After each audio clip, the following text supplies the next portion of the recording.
Bueno, buenos días para todos. Como siempre, me agrada estar acá con ustedes, compañeros de la Agencia Nacional Digital. Hoy vamos a ver un tema súper importante y un tema muy técnico y bueno, la idea es que aquí todos, aunque no seamos ingenieros de sistemas, podamos entender qué es este tema de la inteligencia artificial, teniendo en cuenta pues que la agencia hace en algún momento en los proyectos este rol y en algunos de sus proyectos.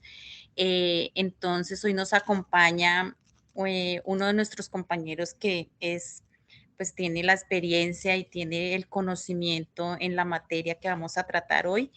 Es el ingeniero Jorge Valenzuela.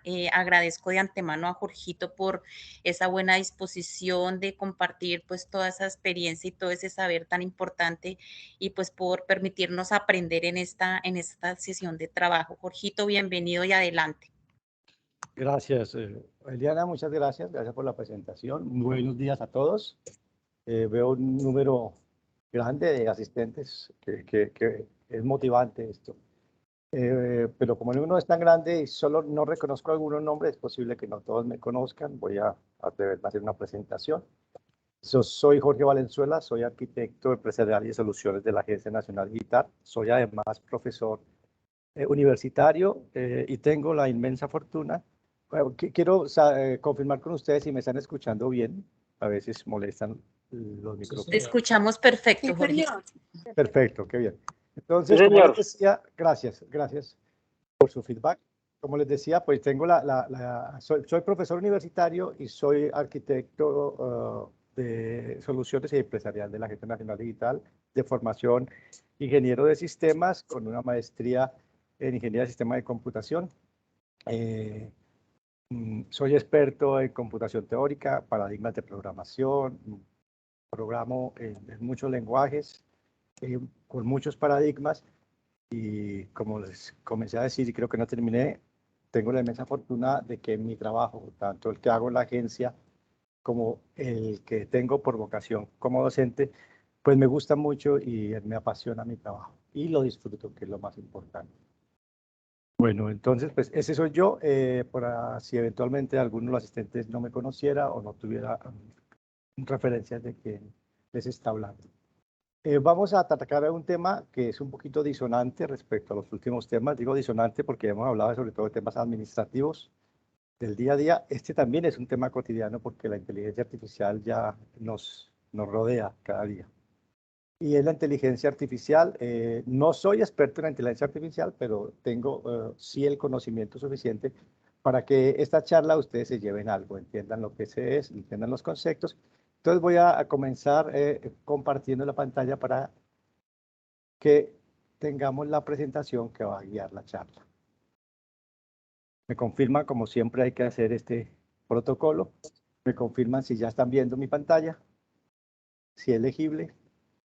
Sí, Sí, Jorgito, se ve perfecto. Gracias. Ok, perfecto, listo. Bueno, entonces digamos que vamos a hacer nosotros un camino por este contenido. Esto es lo que vamos a recorrer en esta pequeña charla que trataré de hacerla lo más amena posible. Quiero hacer una pregunta antes de iniciar. Pues nosotros somos la Agencia Nacional Digital, pues una agencia técnica, pero por supuesto aquí hay un equipo interdisciplinario. Quiero que me respondan por el chat eh, con un sí, los que son ingenieros de sistemas o los que son ingenieros electrónicos o como dicen en el SNIES, ingenieros electrónicos, eléctricos o afines, tecnólogos, ingenieros. ¿Por qué pregunto esto? Primero, pues porque quiero saber cómo está mi audiencia para tratar, evitar en lo posible de utilizar muchos tecnicismos. Y si los tengo que usar, dar un poquito de explicación, ¿no? Como siempre en todas las profesiones, el argot de las profesiones a veces contamina el discurso, y sobre todo en la nuestra, que usamos tantos tecnicismos por lado y tantos acrónimos. Entonces, uno a veces uno mismo está en una charla con los colegas y entonces pareciera que estuviéramos hablando en otro lenguaje. Entonces, usted coge el endpoint y verifica si el endpoint corresponde a la sintaxis del URL para que de esa manera en fin. Entonces, lo pregunto por eso. Pero veo que aquí hay un grupo nutrido de, de, de, de informáticos, pero también veo que también es completa la asistencia, gente que no es informática. Ok, vale. Entonces vamos a comenzar. Como les decía, es nuestra ruta para la charla. Espero que al final de la charla hacer una sesión de preguntas para no perder el hilo, pero si hay alguna anotación, me la escriben por el chat, la tendré en cuenta. Ok, la idea es la siguiente. Vamos a empezar con los antecedentes de esto de la inteligencia artificial. La inteligencia artificial está presente, omnipresente en el día a día nuestro. Pero la verdad, pues quiero decirles que la humanidad siempre ha soñado con esto de tener unas ayudas desde la tecnología y unas ayudas que le extiendan sus capacidades, ¿cierto? Y creo que realmente ese es el propósito principal de la tecnología, tener esa ayuda adicional que extiende nuestras capacidades. En principio, la capacidad que se pretendió extender fue la fuerza, ¿no? Y desde el principio mismo la humanidad, civilizaciones tan antiguas como la griega ya hablaban de cierta inteligencia artificial.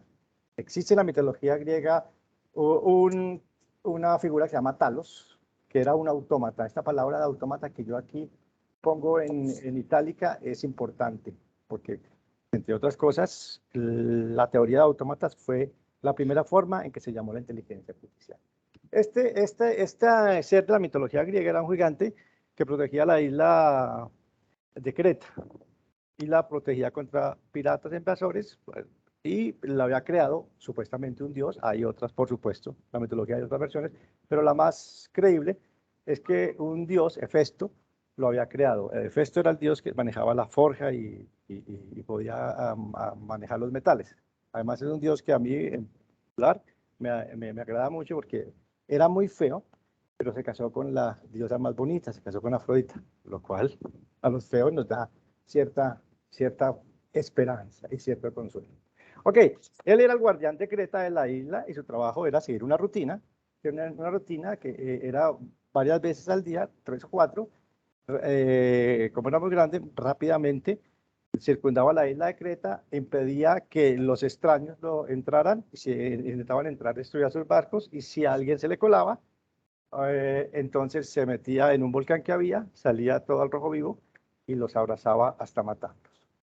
Esto es uno, porque hay muchas más referencias desde que hace mucho tiempo nosotros queremos hacer algo que extienda nuestras capacidades. Este es el Golem. Pregunta, también de sí o no. ¿Alguno de ustedes ha escuchado hablar del Golem antes de nombrarlo yo en esta charla? Solo sí o no, por favor. Me gustaría verlo en Sí. ustedes. Sí, sí. Okay. Sí. Gracias. Vi que algunos. Javier Mauricio, ¿qué sabes del golem? ¿Cómo te El enteraste? golem tengo entendido que es un espíritu mágico que se metía a través de un ritual mágico judío, específicamente, a un bloquecito de algo que yo armaba con las manos como un muñequito de arcilla y él iba creciendo con el tiempo. ¿Cómo te enteraste de este mito, Javier Mauricio? Leyendo. Ok, muy bien. Ok. Efectivamente, ese es otro ejemplo de un autómata. Es decir, aquí no era de bronce, como el talón, sino era de barro de arcilla. Es un mito judío, un mito muy, muy conocido y más reciente. Se supone que fue a principios del siglo XX, cuando empezó a nacer este antisemitismo. Empezaron a los judíos a ponerlos en guetos, a discriminarlos, a atacarlos. Y en Praga, un rabino, el rabino Judá León, hizo en arcilla una figura casi humana, y le insufló vida a través de lo que se llama la cábala. La cábala es una, ¿cómo decirlo? Una creencia judía que dice que en el nombre, en los nombres del alfabeto hebreo, haciendo ciertas combinaciones, se logra cierta magia. Pues esta magia fue la que hizo este señor, el rabino Judá León, y le creó vida a este ser, y este ser lo usaba para defender al gueto de los ataques antisemitas, pero también para que ayudara en las labores domésticas de la sinagoga. Es posible que algunos que no hayan respondido realmente lo hayan visto antes. En la cultura popular ocurre mucho esto. Yo recuerdo cuando alguna vez, hace mucho tiempo, estaba haciendo una charla también de autómatas, no de inteligencia artificial. Utilicé esta figura. Mi hijo, que entonces era muy pequeño, me dijo: ay, papá, ¿tienes al golem? Yo le pregunté: ¿y tú cómo sabes qué es el golem? La imagen que tenemos aquí corresponde a un fotograma de una película muy vieja, de cine mudo, que era sobre el golem, de las primeras, hay más de una. Y mi hijo me dijo: ah, porque lo vi en Los Simpsons. Posiblemente ahora que estoy mostrando a Bart y al golem, la misma figura de la imagen original de la película, muchos digan: ay, sí, yo vi. Este es un episodio que se llamaba la, eh, la Casa del Terror, o la Casa del Árbol del Terror. Y en ese episodio, Bart Simpson está con Krusty el payaso y se va a vivir en la bodega de Krusty el payaso y descubre al golem y le pregunta qué es. Krusty el payaso le dice: no, es que este es un ser, y le explica todo el mito. Le dice: y usted escribe las instrucciones de lo que él quiere crear, usted escribe las instrucciones y le mete un papelito en la boca. Bart dijo: ah, ya sé, lo usaré. Como supo la historia, dijo: lo usaré para que me defiendan de esos que me hacen matoneo en el colegio.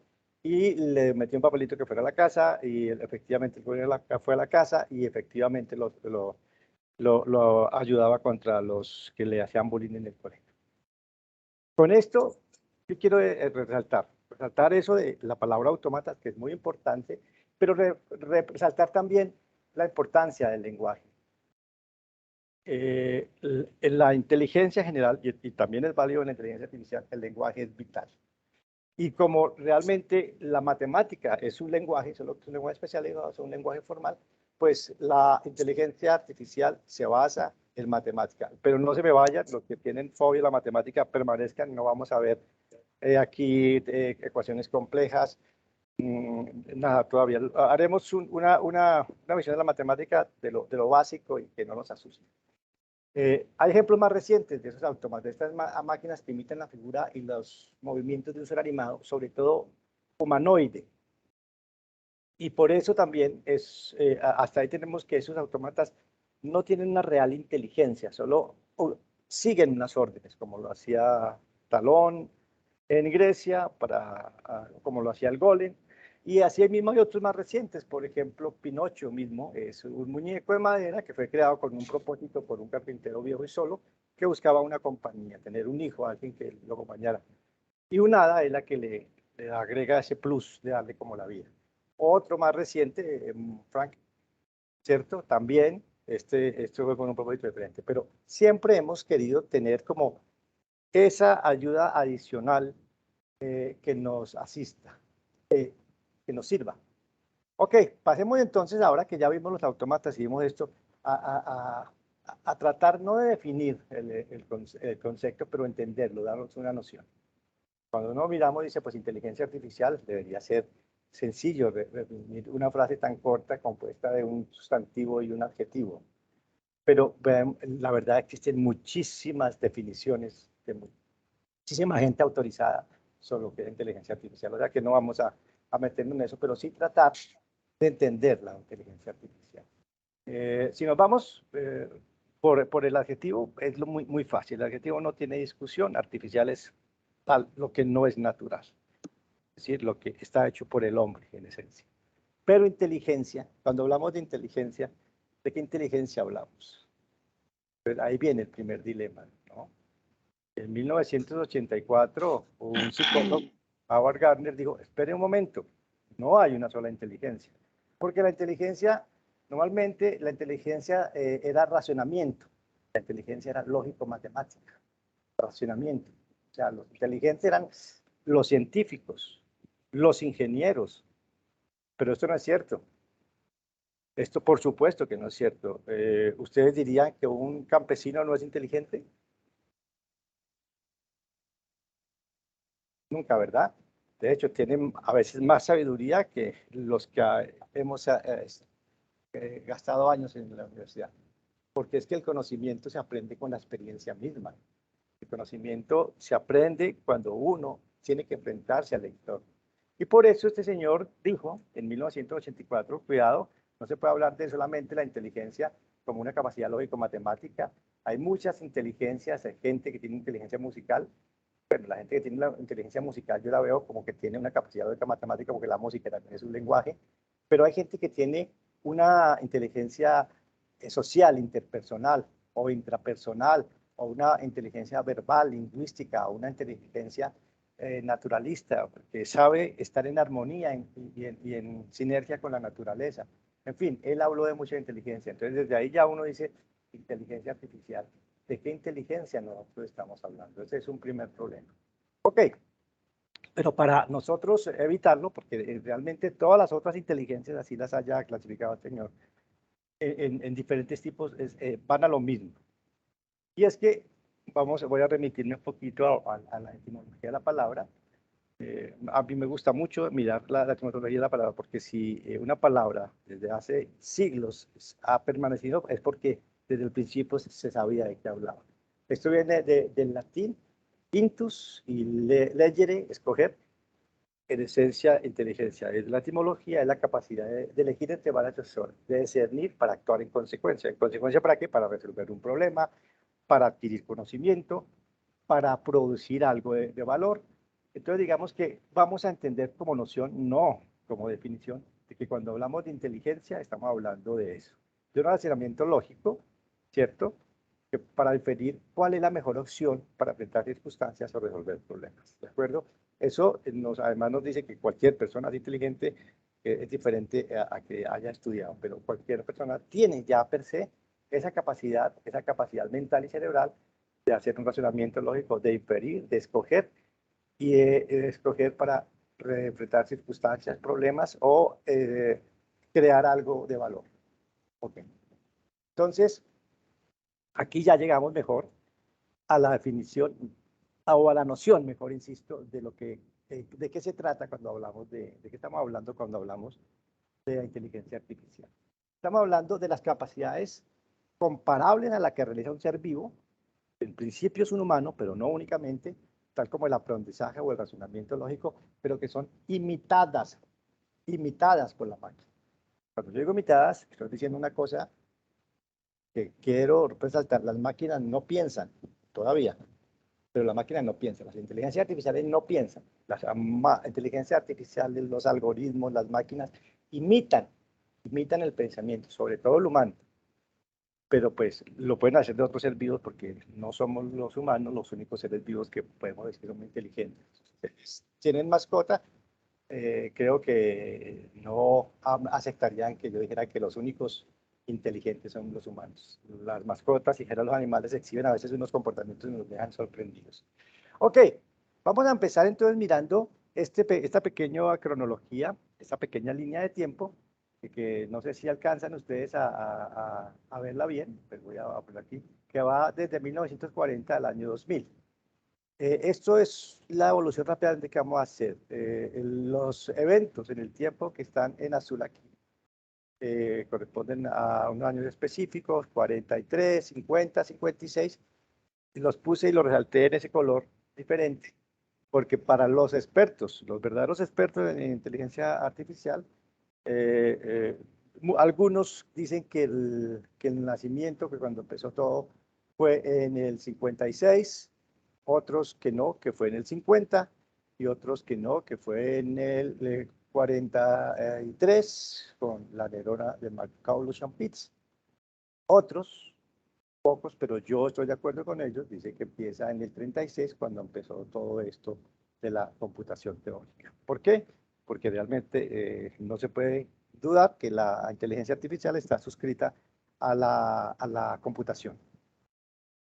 Entonces, estoy aquí mirando solamente la evolución, la línea de tiempo de lo que va de esa fecha que yo digo que es nuestro inicio, 1936, cuando inició la computación teórica, hasta el año 2000, es decir, un poco más de casi 70 años del siglo pasado. No quiere decir que no vaya a mirar lo de ahora, lo miremos adelante, pero quiero tener esa línea de tiempo como hilo conductor para nuestra charla. Ok, entonces veamos.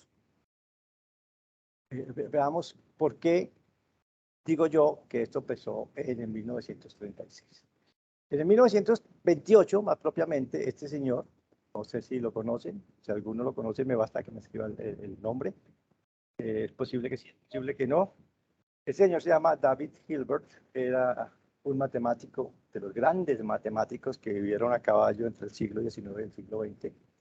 Él era un señor con muchos problemas, pero no eran problemas ni económicos, eran problemas matemáticos. El señor era experto en sacar problemas para que lo ayudaran a resolver sus colegas.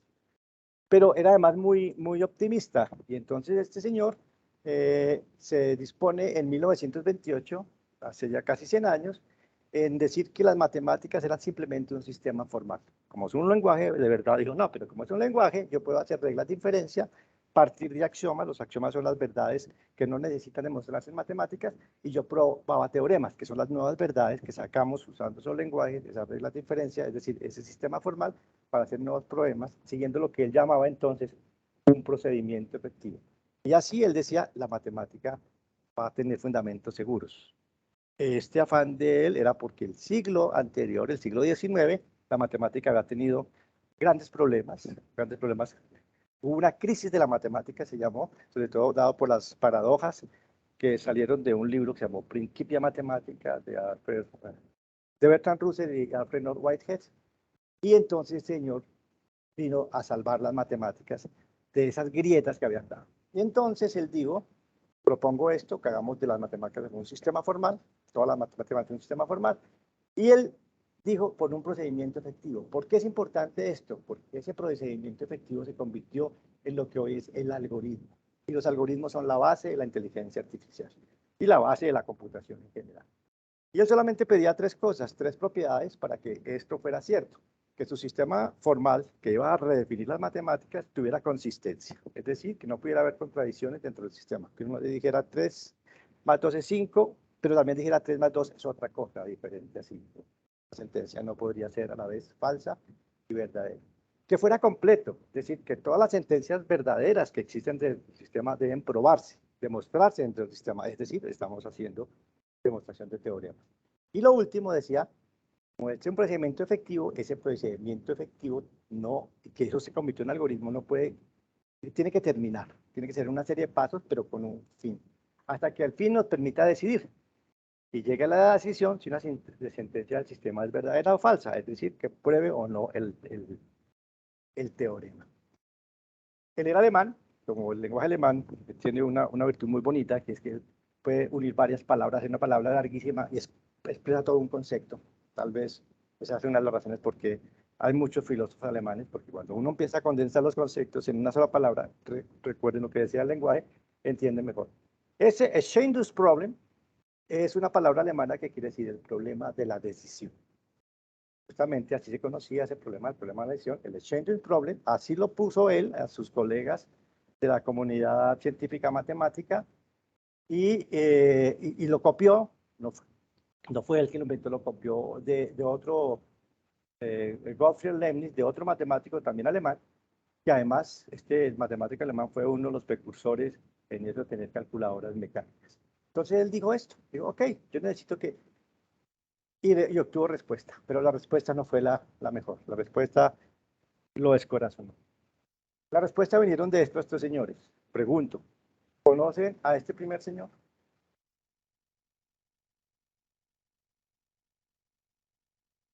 ¿Conocen a este segundo señor? ¿Conocen a este tercer señor? Es posible que conozcan al tercero, no sé si conocen al segundo. Como hay tantos, muchos ingenieros de sistemas electrónicos, etcétera, vi muchos CIS cuando aprendí, es muy posible que conozcan a este señor. ¿Alguno lo conoce, pregunto? Él es el primero de la computación, ¿Y cómo de la se llama? máquina Enigma. No recuerdo el nombre. Alan Turing. Eso, Alan Turing. Alan Turing, la máquina Enigma. Ah, qué interesante. Sí, él es Alan Turing, efectivamente, él es el padre de la computación. Padre principal, no el único, pero el padre principal. Ok, esa es el fotograma de una película. Una película no es de 1950. De 1950 es el paper, recuerde, fue una de las fechas que yo dije nacimiento, o que otros dicen que es el nacimiento de la inteligencia artificial. Y la máquina que está detrás de él no es la máquina Enigma, es la máquina Bomba, que fue la máquina que él hizo con otros. No sé si ustedes vieron la película, si no la han visto, se la recomiendo muchísimo. Este es el actor Benedict Cumberbatch, que hace una estupenda, una soberbia representación, interpretación de Alan Turing. Alan Turing fue uno de los grandes matemáticos, murió muy joven, porque desafortunadamente la intolerancia en el Reino Unido, él era homosexual, lo condenó preferencias y le hizo un tratamiento hormonal, una castración química que pues lo desestabilizó y lo que hizo fue que él se suicidara. Se comió una manzana con cianuro. De hecho, dicen que Apple, su logotipo, eso es un honor a él. Después, la reina Victoria la pidió perdón, pero ya era muy tarde. Ok, listo. Efectivamente, este es el señor Turing. Qué bueno que lo reconocieron. Le recomiendo la película. Este señor se llama Kurt Gödel. Este señor se llama Alonzo Church. Realmente ellos dos son los padres de la computación. Este señor primero respondió. Le dijo, mire, las dos primeras propiedades que usted me pide no pueden ser. Si usted se llama matemático es incompleto, por definición, lo probó. Se llaman los teoremas de la incompletitud de Kurt Gödel, el teorema 1 y el segundo teorema. Una belleza para los que les gusta un poquito la matemática. Pero sencillamente digo, no, les demostró a los matemáticos. La matemática no puede ser ni completa ni consistente. Si es consistente, es incompleta. Y si es completa, es inconsistente. Eso es verdad lo que estoy diciendo. Esto fue un terremoto en los años 20, pero fue cierto. Estos señores fueron un poquito más. Quedaba el problema de la decisión. Él dijo, no es posible hacer lo que usted dice. Por lo tanto, en ese momento nació de manera accidental la computación teórica, de manera accidental, como modelo matemático. De estas dos vertientes, de Alonzo Church con el cálculo lambda y algo que se llama el modelo declarativo, que dio lugar a la programación funcional y otros paradigmas de programación. Y este señor con su máquina universal de Turing, que es el modelo que representa la computación. Todavía, estamos hablando, esto fue de 1930 y algo, hace casi 90 años, y esto todavía es válido. Es decir, cualquier computador que tengamos, desde un GPS, el teléfono celular, el supercomputador que tengamos en la empresa o nuestro laptop, lo que sea, se basa en el modelo de Turing y en el modelo de Alonzo George. Entonces, respondiendo estos señores a lo que quería hacer David Hilbert, descubrieron la computación teórica por un lado, pero de las matemáticas dijeron, la matemática no lo resuelve todo. Hay problemas matemáticos que no se pueden resolver. Pero, ¿cuáles? Una infinidad. No se descorazonen los ingenieros de sistema, porque es que no hay un infinito, hay muchos infinitos. Y también hay una infinidad de problemas que sí pueden resolverse con la computación. Entonces aquí nació la computación teórica, se definió el concepto importante de algoritmo como ese procedimiento paso a paso. Voy a hacer una analogía para los que no son informáticos. Un algoritmo es como una receta de cocina. Cuando uno tiene una receta de cocina, pues si no, yo no sé cocinar esto, pero pues tengo la receta te da los insumos, los datos para el tema del algoritmo, y el paso a paso. Ese paso a paso es el algoritmo. Al final usted tiene el resultado, pues la cena o el programa que hace tal cosa. Esa es en esencia el concepto de algoritmo. Ok, entonces... Sí, dime, ¿alguien habló? ¿Alguien? Creo que se le prendió el micrófono. Ah, perfecto, listo. Ok. Entonces, la respuesta del problema de la lesión al Exchange Problem implicó formalizar la noción de algoritmo, encontrar ese paso a paso, ese procedimiento efectivo que determine, dado un conjunto de acciones y una proposición, si la proposición puede ser probada a partir de la acción. Eso lo cogieron Alonso Short y el señor Alan Turing, que hicieron lo que se llama la tesis de Short-Turing, y demostraron cada uno por su lado que no siempre es posible hacer algoritmos para resolver algo, es decir, la computación no resuelve todo porque se basa en matemática y la matemática no resuelve nada. Y dieron, basados en los teoremas de incompletitud de Kurt-Gödel, el inicio a la computación. Así nació la computación, año 1936. Ok. ¿Qué pasó entonces? Después vinieron el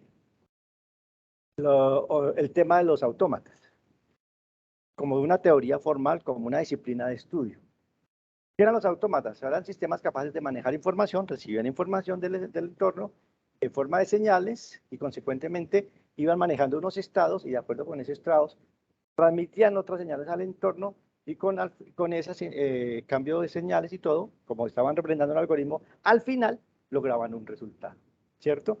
Esto es un esquema un poquito humorístico de lo que sería un autómata.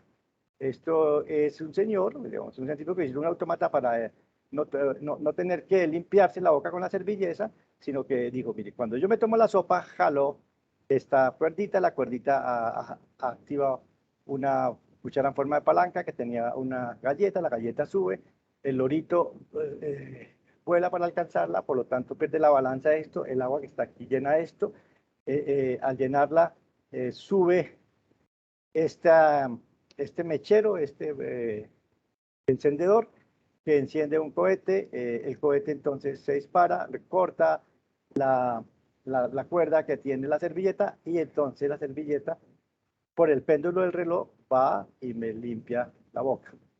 Claro, esto es una exageración, es una representación artística y cómica, pero esto es lo que era un autómata. En esa época se hicieron autómatas nacieron las máquinas expendedoras de alimentos, las que vemos ahora, entonces le echan unas monedas, ¿eso qué quiere decir? Yo recibo esas monedas como una señal, completo lo que yo tengo y voy y entrego el chocolatín o lo que sea. Nacieron desde esa época basado en la teoría de autómatas. Después vino otro señor, este señor lo conoce. ¿Alguien conoce a este señor?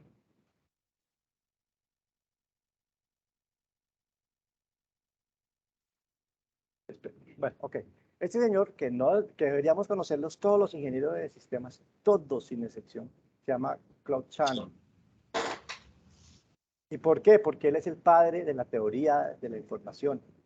Si el otro fue los padres de la computación, esta es la teoría de la información y de las comunicaciones. Sin él no habría digitalización, porque él fue el que hizo posible las ideas de convertir lo que los anteriores matemáticos habían hecho de forma abstracta en algo concreto. Él fue el que el álgebra de Boole la volvió circuitos eléctricos, relays y todo. Y hizo la teoría de la comunicación y creó la digitalización, la era digital. A propósito, pregunta. ¿En qué año se creó el primer computador digital, electrónico?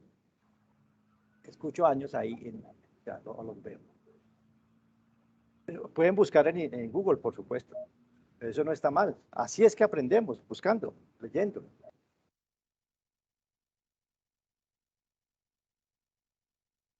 Bueno, pues tendrá que haber sido después de la invención del transistor. El año no sé, pero Se llamaba el ENIAC 1. Perfecto, el ENIAC, el año 1945. Muy bien, el año 1940 y el nombre de ese primer computador era ENIAC. Pero sí, pero fue antes del transistor. Todos ustedes son muy jóvenes, pero eventualmente pudieron haber conocido una tecnología que se llamaba los tubos catódicos. ¿Tubos al vacío, ¿verdad? Sí, sí, era lo que se llama, exacto. Y las primeras tecnologías que se hizo, no solamente los computadores, sino los televisores y los electrodomésticos desde hace mucho tiempo. Es posible que en la casa de sus abuelos los vean, unos televisores grandes o una radio, que eran los equipos de sonido, tengan esos tubos al vacío, tubos de rayos catódicos. Esos eran la primera representación, la primera concreción de las ideas matemáticas en circuitos electrónicos. Pero efectivamente, fue en 1945 el ENIAC. Hay uno anterior que se llama el Mark I, pero no es enteramente electrónico, es electromecánico. El ENIAC 1 es de 1945. Y nosotros estamos hablando aquí de años anteriores, 1938, fíjese. Y si nos volvemos atrás, estamos hablando aquí de los años 30. Entonces, fíjese, primero fue esta noción matemática, se creó todo, pero era máquinas abstractas. Este señor da lugar a estos circuitos, a una persona que inventan la concreción en los tubos al vacío, los tubos de rayos catódicos, se hacen los primeros computadores. Y en el 43, sin haber computadores todavía, un matemático y un neurocientífico se inventan una neurona. Increíble, ¿verdad? Se llama la neurona de McCulloch and Pitts en 1943. Es un modelo matemático también, que lo que hace ese modelo es reflejar el comportamiento de una neurona del cerebro humano. Este es la representación. Esta es una neurona. ¿Qué decimos, de esta neurona? ¿Cierto? Que esta neurona, pues, que es la representación de una neurona, como nosotros pensamos, nosotros tenemos millones de neuronas del cerebro que se comunican eléctricamente, es decir, nuestro cerebro es un sistema eléctrico en esencia. Las dendritas reciben las señales de otras neuronas, el nucleosoma lo procesa, el axón transmite esa información a las neuronas, a la sinapsis, y las sinapsis entonces las comparten por conexión con otras neuronas, y así crean toda esa red de neuronas que es nuestro cerebro, ¿de acuerdo? Entonces, estos señores, ya para todos había un desarrollo en el conocimiento del cerebro humano, se crearon un modelo matemático, fácil, crearon este modelo matemático. Dijeron, bueno, la neurona entonces es una unidad que matemáticamente va a tener una sumatoria, ¿cierto? Y esa sumatoria va a ser la sumatoria ¿de qué? La sumatoria de unas entradas, es decir, unas señales que van a ver del exterior, ¿cuáles? Muchas, ¿cierto?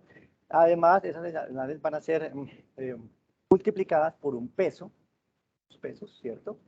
Y va a tener esa función sumatoria. Fíjese que aquí, no se asuste, ya estamos viendo la primera de las ecuaciones. Es muy sencilla, aquí solo hay aritmética, sumas y no más. Hay multiplicación, por supuesto. Es decir, multiplicamos las entradas como señales por los pesos que ponderan cada señal, y la sumatoria de esos pesos multiplicados por las señales, y le sumamos un sesgo o vías o un umbral que también se llama, y la pasamos una función de activación, y eso nos da un resultado. ¿El resultado qué es? Lo que la neurona produjo para compartirlo con las otras neuronas. ¿Vieron? Eso es lo primero que se hizo. Tener un modelo de una neurona, se llama la neurona de McCulloch and Pitts, y fue la base de poder empezar a hacer muchas cosas con eso. Por eso, para muchos, es en el 43 cuando estos señores hacen esta neurona, el inicio de la inteligencia artificial. Ok, pero más adelante, el mismo Alan Turing, qué pena haber perdido, qué dolor haber perdido a una mente tan brillante por prejuicios. Pero ok, este señor saca un paper que se llamaba, que comienza justamente haciendo esto de imitation. Y lo que él hace en ese paper es preguntarse, esto en 1950, en la revista Mind, él propone, pueden pensar las máquinas, Y aquí está, entonces, The Imitation Game, como llamó el primer capítulo de su artículo técnico, y él dice, yo propongo considerar la pregunta, ¿pueden las máquinas pensar? Bueno, después viene una disertación. Ahí, además de empezar ahí sí el embrión de, podemos hacer que las máquinas piensen, él hace algo que se llama el test de Turing. ¿Alguien de ustedes conoce lo que es el test de Turing? Los informáticos o los no informáticos, por supuesto.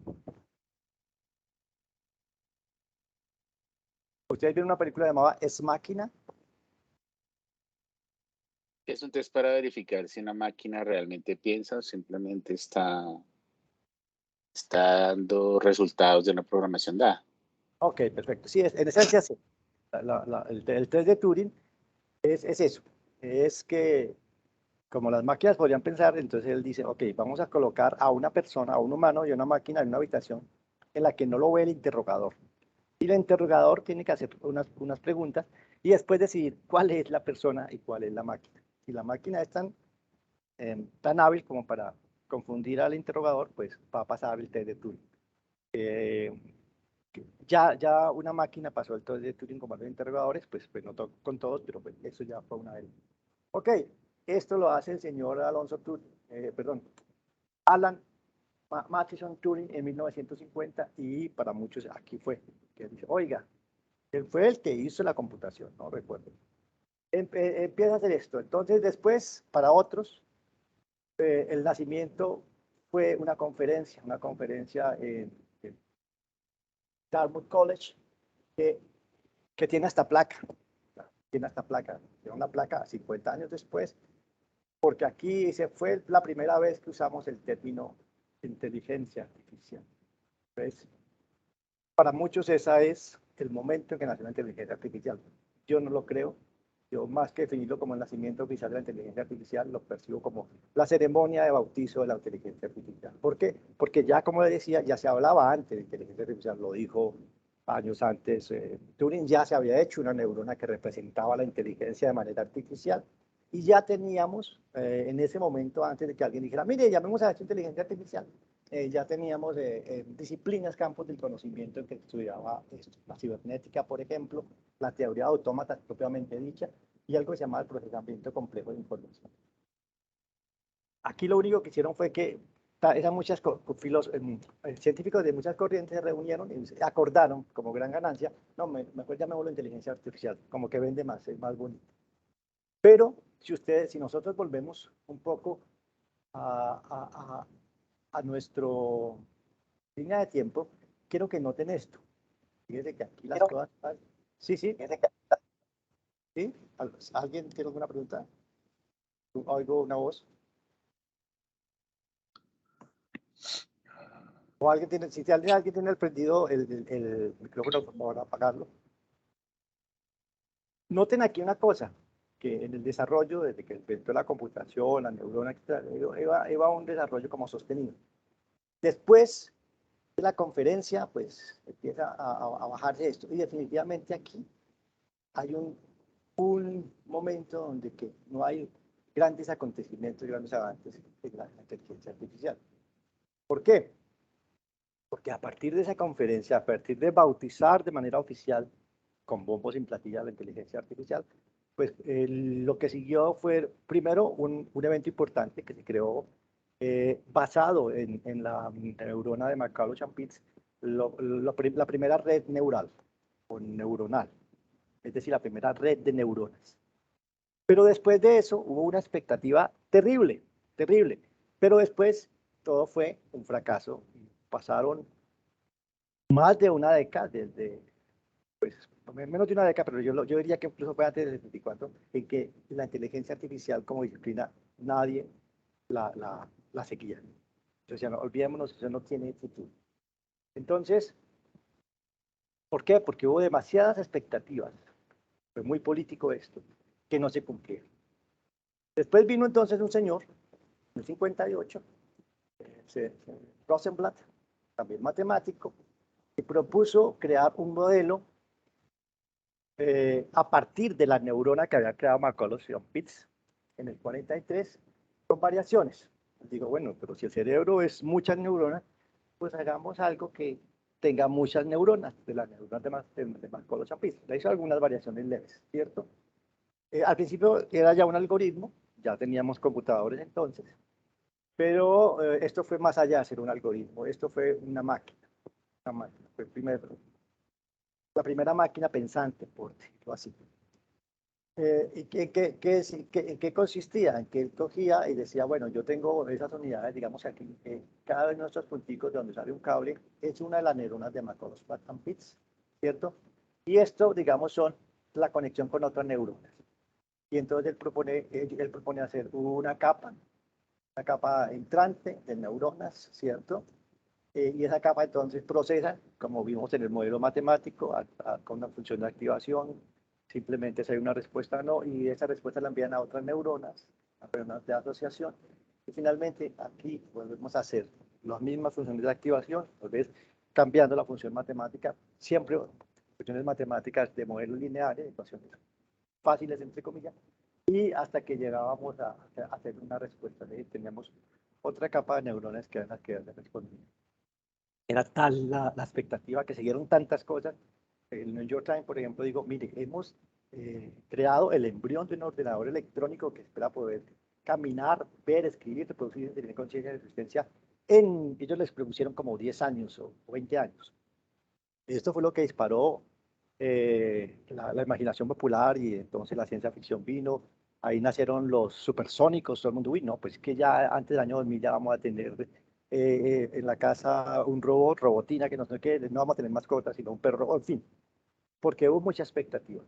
Pero la verdad no pasó de ahí, no se hizo muchas cosas. Una cosa que hicieron fue que ahí nació la AND a partir del Perquetron, pero la AND no la Agencia Nacional Digital, sino el conector lógico AND y el conector lógico OR, que son la base de la computación, que ya lo había hecho Turing y su máquina y también Alonso Chor, pero aquí se hizo desde el hardware, pero no pudieron hacer el XOR, les quedó grande y por eso esto falló. Pero veamos la estructura del perceptrón, porque después fue recuperada. La estructura general del perceptrón es tener varias capas, por lo menos una de entrada y una de salida, pero en la mitad muchas capas ocultas en donde se procesa la información. Entonces, ¿qué pasa? Pasa que aquí así tenemos más un cerebro. Esto es lo que es realmente una red neuronal. Esto es una red neuronal. Y aquí en 1958 se hace la primera red neuronal que se llamó el perceptrón. Hubo un perceptrón simple, que es el que acabamos de mirar, en que solo tiene una capa escondida. Tiene una capa de entrada, una capa de salida y solo una capa intermedia de las escondidas. Pero a partir de eso, pues se pueden hacer muchas cosas, como les decía yo. Esto es la capa de entrada, la capa de salida, y en la mitad tiene la capa de asociación. ¿Qué hace eso? Con esas funciones matemáticas que se activan y que logran un umbral, entonces se activa, se genera una información que se le pasa a otras capas, hasta que al final la capa de respuesta llega a tener información nueva. ¿Por qué? Aprende. Entonces, ese sería el funcionamiento del perceptrón. A diferencia de las máquinas de Turing y de la computación, es sencillamente no recibían símbolos, no recibían instrucciones como lenguaje, sino tenían un reconocimiento de patrones a través de lo que reconocían como señales en la capa sensorial inicial. Esta fue la primera máquina capaz de aprender, por eso creó tanta expectativa. Y el aprendizaje consistía simplemente en modificar progresivamente el comportamiento de la red, poniéndolo a leer cosas hasta que reconociendo esos patrones, entonces ya aprendían, porque la respuesta era parecida. Los datos que obtenía la máquina los obtenía directamente del mundo físico por medio de sensores. Había un fotosensor que alimentaba la primera capa. Hubo muchos avances, como le digo, aprendiendo, la máquina del perceptrón aprendió a hacer los conectores lógicos, que son la base de la lógica matemática, y la base de la computación, aprendió a hacer la AND, aprendió a hacer el OR y otros más. Pero tenía muchos problemas todavía. Tenía un margen de error estadístico que no era, que era todavía importante. Ok, ¿para qué se usaban los...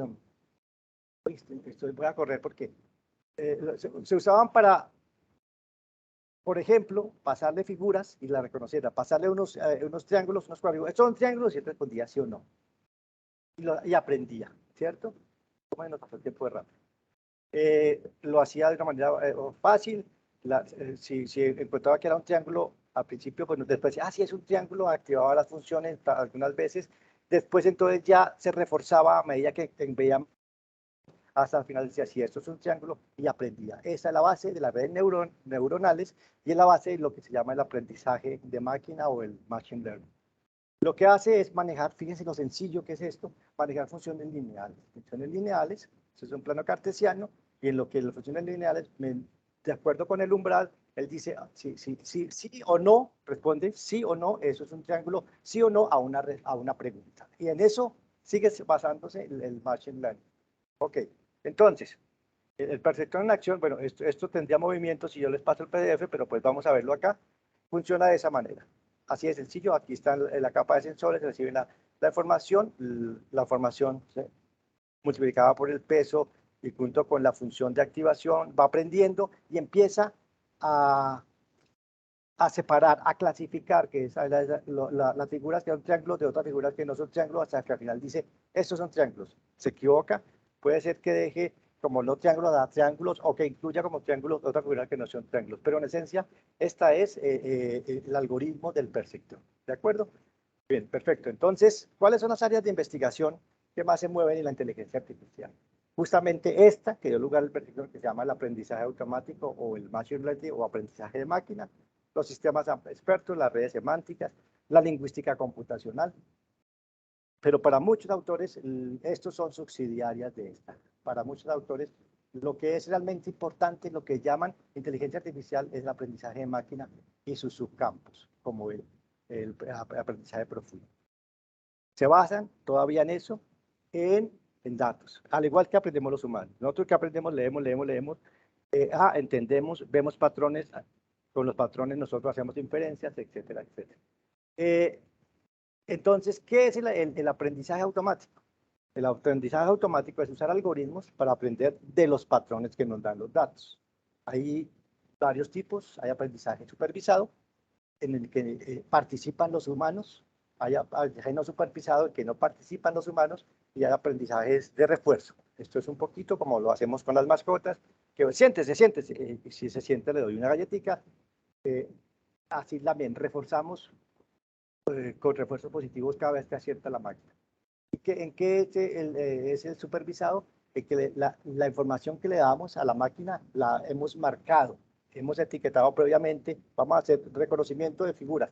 Entonces, estos gatos, estos perros, estos gatos, y después le decimos, usted ya sabe, porque leyó y procesó muchísimas veces información y supo que esto era un gato, y esos píxeles con que representaba la imagen de gato, ya él aprendió, ya se identificaron un gato. Después cuando usted le da un gato no etiquetado, dice, esto es un gato. Ese es el aprendizaje supervisado. Son las tareas que uno le pone. Necesita que los humanos le ayuden a tener el primer test, set de entrenamientos, marcando lo que es un gato, lo que es un gato. En lo supervisado no hay participación de los humanos, es decir, los datos no se marcan previamente. El algoritmo tiene que empezar a tener una manera, una estrategia de clasificarlos, y una vez clasificados, seguir aprendiendo. Y el aprendizaje de refuerzo. ¿Ok? Esto es un ejemplo de aplicación del aprendizaje automático. Por ejemplo, cómo filtrar los correos de basura, los correos de spam, de los correos que no son spam. ¿Cómo lo hace? Lo que hacemos es coger un patrón. ¿Cuál sería este patrón? Uno mira y dice, ok, ¿qué palabras frecuentemente va a encontrar usted en un spam? Promoción, gratis, oportunidad. Pues, yo voy a mirar las palabras que normalmente no se pierda esto. Están en un spam y las comparo contra las que no están en un spam. Ahora, por supuesto, correos válidos que son spam podrían tener también algo como compre, como oportunidad.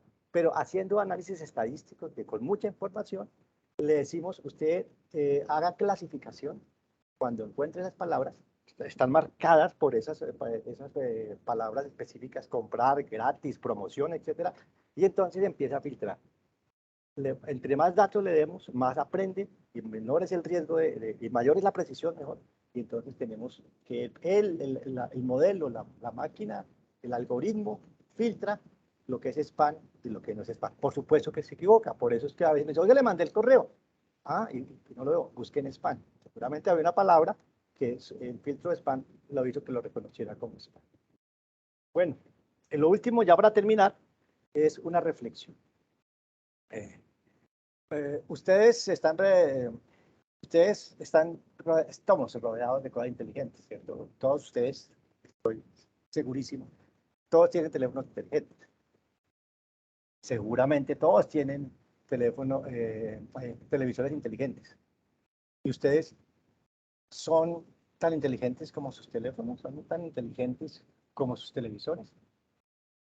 El problema es que a veces uno dice, la tecnología es chévere y nos convertimos fan de la tecnología, pero nos olvidamos de muchas cosas.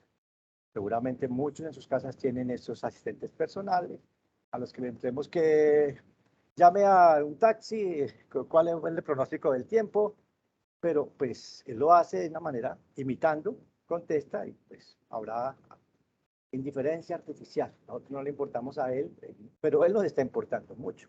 Tanto que cuando nosotros pensamos en nuestro teléfono celular, la gente dice, uy, me estoy quedando sin baterías. Habla en primera persona, pero está hablando desde sus teléfonos. Y hay gente que me dicen que tienen su vida en su teléfono, que si le pide el teléfono celular te da terrible. Yo particularmente soy un poquito alérgico a la tecnología, claro, no tengo ninguna app, el único app que tengo es WhatsApp, no uso nada de la tecnología, no dependo del teléfono, porque por una razón sencilla, mire, las habilidades que tenemos, las habilidades cerebrales que tenemos, de contar, de hacer razonamiento lógico, de ubicarnos en el espacio, etcétera, las aprendimos por evolución. Pero también la evolución nos dice, nos alerta, el órgano que deja de cumplir su función se atrofia.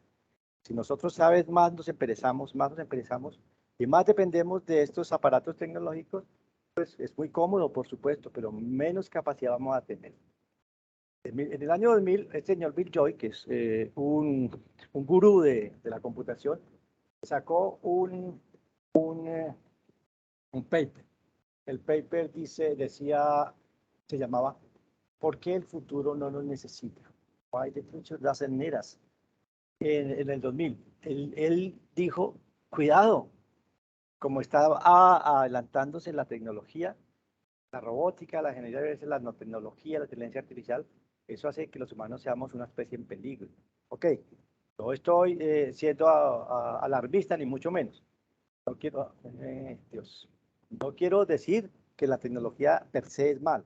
Lo que estoy diciendo es que, lo que voy a resumir, a mí no me preocupa lo que pueden hacer la inteligencia artificial, que va a hacer muchísimas cosas. Me preocupa es lo que dejamos de hacer nosotros. Nos preocupa que nosotros dejemos de usar el cerebro como debemos usarlo y dependamos tanto de las máquinas. Eso es lo que me preocupa. El señor Bill Joy, para argumentar ese paper, habló de un evento geológico que sucedió hace 20 millones de años, en donde entonces estaban separados Norteamérica de Sudamérica. Nosotros nos habíamos escindido de ese gran continente que era Pangea, que estaba pegado en Australia y que vinimos abajo. Emergió lo que es el Canal de Panamá y unió la parte norte de las Américas con la parte sur. La parte sur de las Américas, donde nosotros vivimos, tenía una fauna diferente, que se correspondía a la fauna australiana, es decir, eran marsupiales y otras especies, zarigüeyas, perezosos, etc. Cuando eso pasó hace 20 millones de años, la fauna de Norteamérica, que tenía otra evolución, que correspondía a mamíferos depredadores, tigres, dientes de sable, etcétera, etcétera, bajaron y casi acaban con la fauna de abajo. Y él dice, eso puede pasar. Bueno, la geología y la paleontología y la biología nos dicen, no, no pasó. Todavía tenemos zarigüeyas, pero se diezmaron muchas especies. Mi reflexión es aquí, muchos empleos ya están siendo reemplazados por las máquinas, porque las máquinas lo hacen mejor, más rápido, no se cansan, no protestan. No perdamos nuestra capacidad humana. No dependamos tanto de las tecnologías y porque eso nos empereza. Eso es la última reflexión y eso es el fin de la charla. Si hay preguntas, las escucho. Gastémonos unos 5 minuticos porque se nos fue el tiempo. Y gracias por su atención.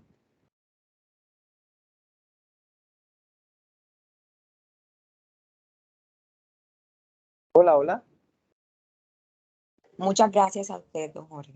Gracias, ingeniero Jorge. Yo solo tengo Muchas una gracias, pregunta que es ingeniero. como para que todos estemos en contexto. Por ejemplo, en la Agencia Nacional Digital, ¿en qué proyectos hemos aplicado, digamos, todo lo que es inteligencia artificial? No sabría responderlo. Que yo estoy trabajando, no conozco algoritmos de machine learning o redes neurales o sistemas expertos que lo han utilizado. Seguramente lo hacemos, pero desde trámite de servicios, que es el área donde yo trabajo, no. Ok, Jorgito. Bueno, muchísimas gracias por todo ese conocimiento que nos enseñaste hoy. Yo quedo agradecida y sé que mis compañeros también. Les deseo un feliz resto de día. Hay una pregunta de Camilo Ramírez. Sí. Camilo. Buenos días, gracias. Muchos clientes de la agencia, en este caso del área de subdesarrollo, solicitan sistemas de información en los cuales requieren implementar la inteligencia artificial. ¿Qué recomendaciones hace usted? Mire, digamos que en algoritmos de machine learning de aprendizaje de máquina, pues digamos hay dos corrientes, ¿cierto? Que es la de clasificar o responder preguntas. Clasificar para identificar patrones y por ejemplo, aprender de que esto es una cosa y no es otra cosa. Esto se hacen con algoritmos que son más desde la regresión lineal o algoritmos que utilizan ya matemática más avanzada. La respuesta se da cuando uno entiende el problema, como siempre ocurre con la tecnología. Primero hay que entender el requerimiento, la necesidad, para poder dar una respuesta. Entonces, si tenemos diferentes problemas, vamos a tener diferentes respuestas. Lo que sin duda es una respuesta cierta es que la inteligencia artificial va a responder a muchísimos de esos problemas.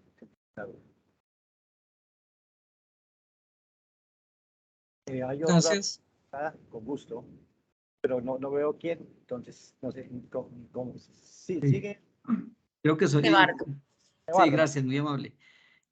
Tal vez Eliana ya nos contestó algo, pero quisiera saber si alguien tiene conocimiento dentro de la AND, hay una célula o algún proyecto que piense en soluciones con inteligencia artificial.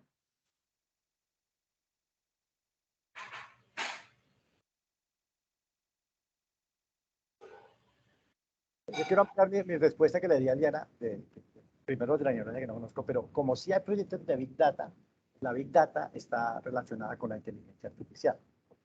Finalmente, las máquinas aprenden porque tienen muchos datos. Un sitio de aplicación de la inteligencia artificial, sobre todo el aprendizaje de máquinas, es Big Data, con teoría de la probabilidad y teoremas de Bayes, etcétera. Entonces, seguramente los proyectos de Big Data que sí sé que hay en la agencia, esos son los primeros, sin duda, que van a usar algoritmos y tecnologías de inteligencia artificial. Muchas gracias y felicitaciones, Gracias, estimado Jorge, por la presentación. Excelente me pareció.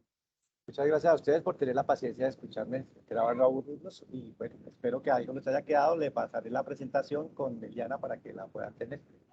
Muchísimas gracias, Jorgito, por Bueno. todo eso que nos enseñaste. Para mí fue valioso y sé que para mis compañeros también. Entonces, pues nada, agradecerte y desearles a todos un resto de día súper feliz y bueno, muy productivo. Podemos planear un segundo que sea, por ejemplo, de solo Machine Learning y hacer un pequeño ejemplito de cómo Listo. funciona. Claro que sí, Jorgito. Vale, listo. Bueno, muchas gracias. Hasta luego. Hasta luego. Gracias. Gracias. Feliz día, muchas gracias. Muy interesante. Gracias. Muchas gracias.